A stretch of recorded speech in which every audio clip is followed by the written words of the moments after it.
Good morning. I must say it's a pleasure being here today to discuss this very important topic, energy in Belize, especially when it's coupled with climate change. It's a very important topic. So the content today basically is sustainable and secure energy, climate change, distributed energy resources, a microgrid, and the Belizean energy context. Very important to see exactly what we're doing in Belize in terms of energy. So to put in context sustainable and secure energy, we should first understand what is sustainable development. It basically has three parts: the environment, social inclusion, and economic development. Without these three, there's pretty much no sustainability.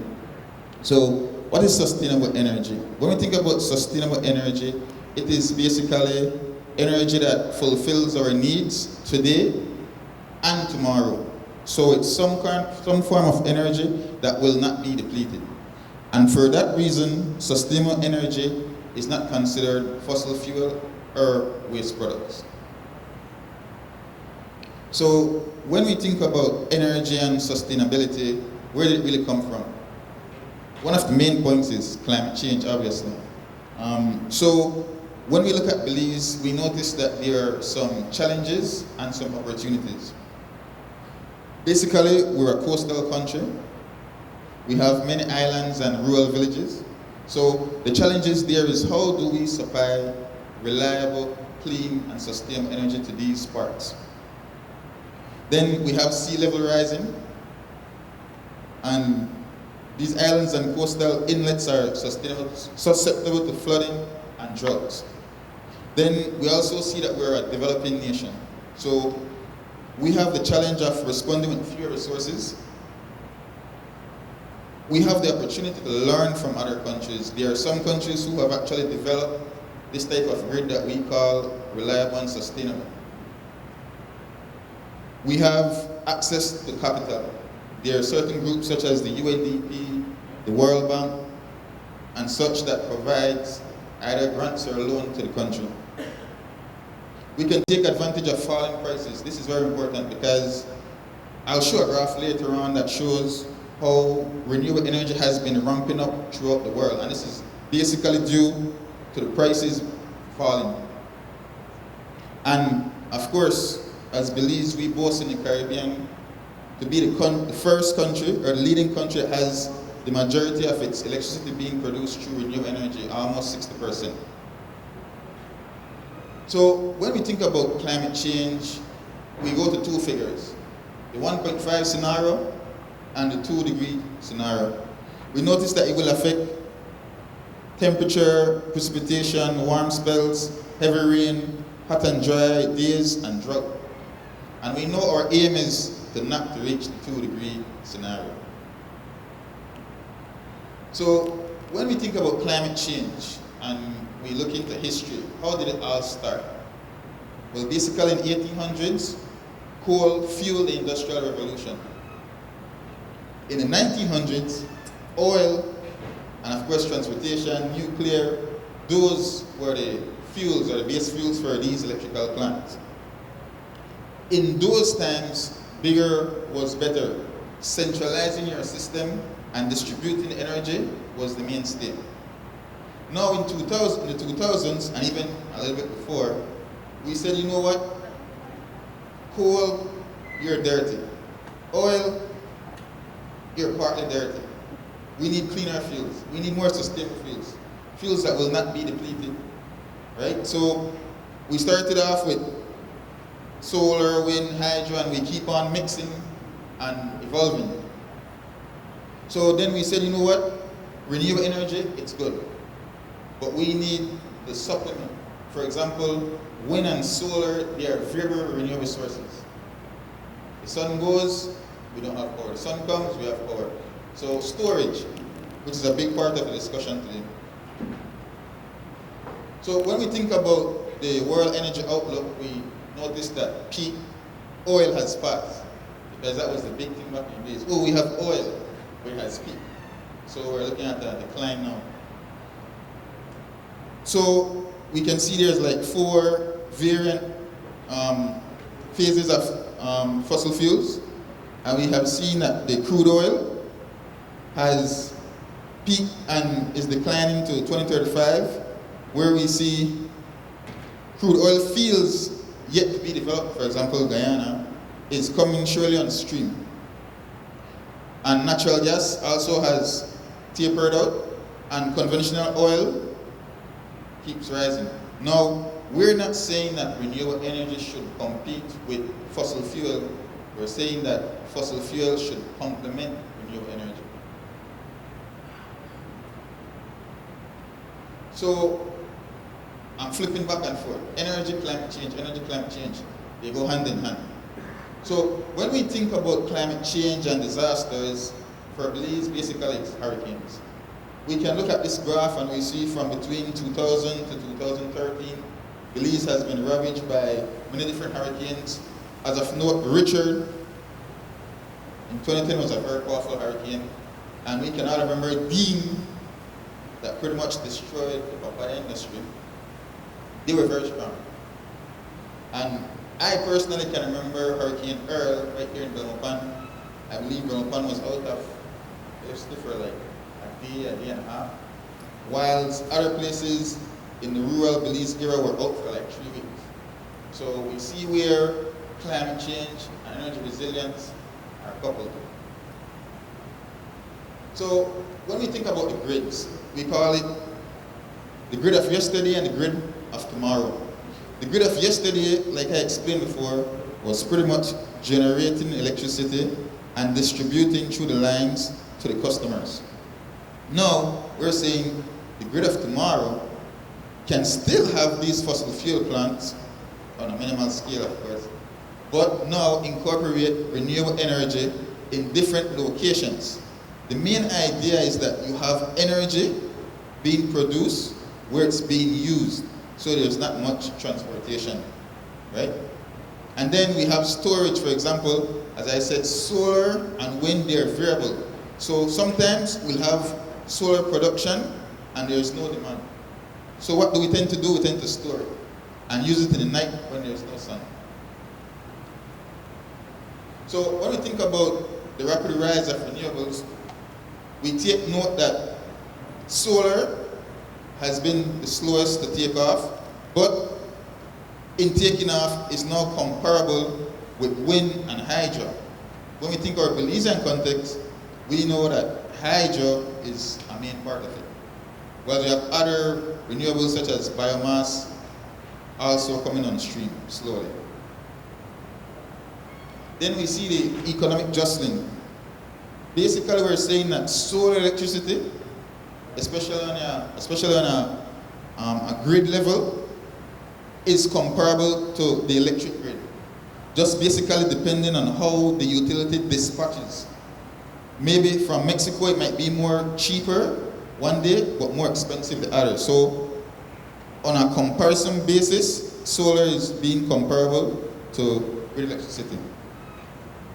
And then we say, we're talking about sustainability. How about the economy? When we compare solar and wind in comparison to coal and natural gas, we see the jobs per megawatt. And we see they're greater in terms of renewable energy. Then, the mainstay of our discussion today, distributed energy resources. What makes renewable energy so dynamic is that pretty much you can produce almost anywhere where you have a source. And that idea is the decentralizing of the grid. So we can produce here in Belmopan, such as the grid outside, the PV solar panels, and we can use it right here in this compound. That's the main idea of distributed energy resources. So we can talk all day, but with the example, we'll really get the picture. When we think about Puerto Rico, last 2 years, they were pretty much ravaged by 2 hurricanes, category 4 plus, within 2 weeks. We know and saw the destruction that happened. All these people, 3.4 million, were out of power. Some places for 11 months. So, before they were ravaged by those hurricanes, this was their projected path from 2018 to 2026.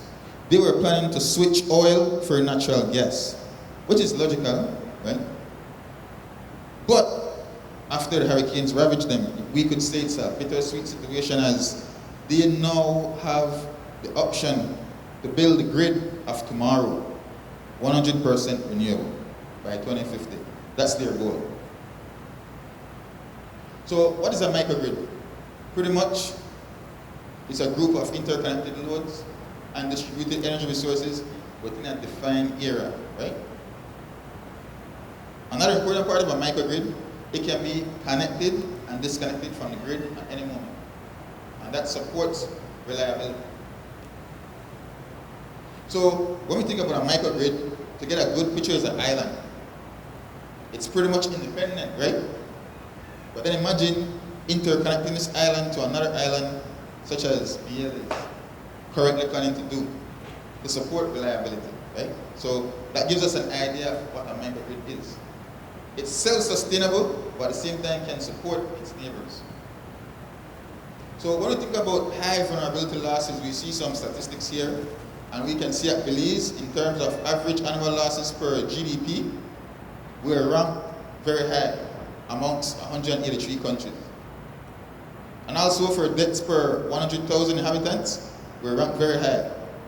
Now, I am assuming that we're ranked very high because we in the Caribbean, and if you watch our other Caribbean countries, they're there too. We in the Caribbean have the misfortune of being hit by hurricanes. That's why I believe we're ranked so high on the list.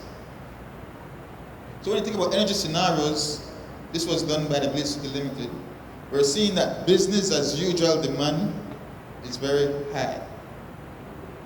We're also seeing the National Sustainable Energy Strategy demand being a bit lower. But now the important fact here is that we notice hydro, small hydro, and biomass, which is this capacity going downwards, is a main part of that in the past and the future, right? So we're saying climate change. How do you affect our past and our future? Well, pretty much hydro is water. Biomass also depends on water for the bagasse. So we're saying that our future is pretty much as set by these scenarios coupled with climate change. And we also have CFE, the Mexican company that we buy electricity from, also in our past and our future. So it all depends on our planning and how we move forward and climate change to really chart our future. So we think about our primary energy, and this is for 2018. We see our indigenous renewables, which is the hydro and the biomass. We see our total primary energy. We see our imports, and look at our imports compared to our indigenous. Why is it so high? Transportation. This is gasoline, diesel, and imports from CFE.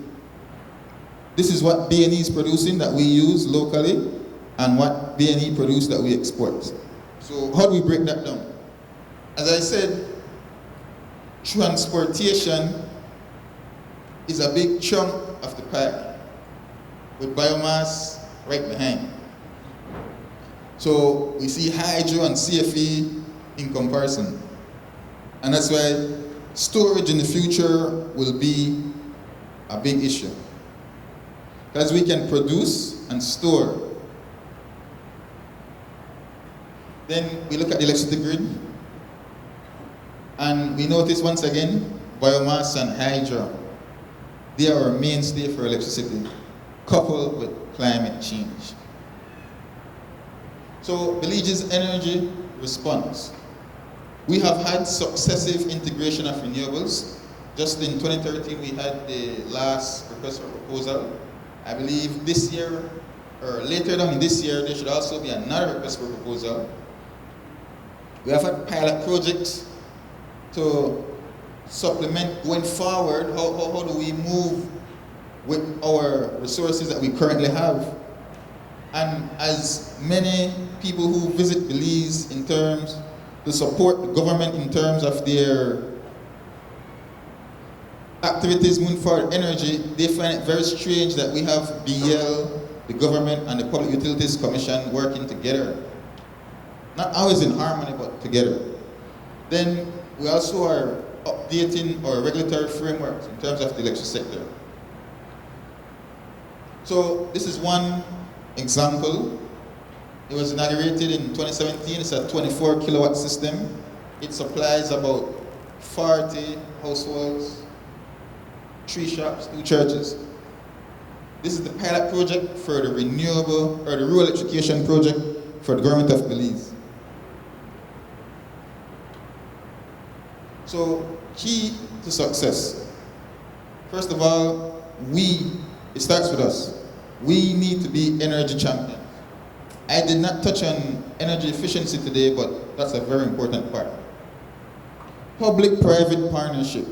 How do we move with this concept? Easy.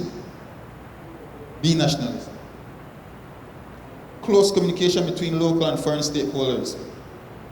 Most of what we have done in renewable energy has been due to the fact that our allies support us either with funding or with technical knowledge and progressive nationalistic attitude.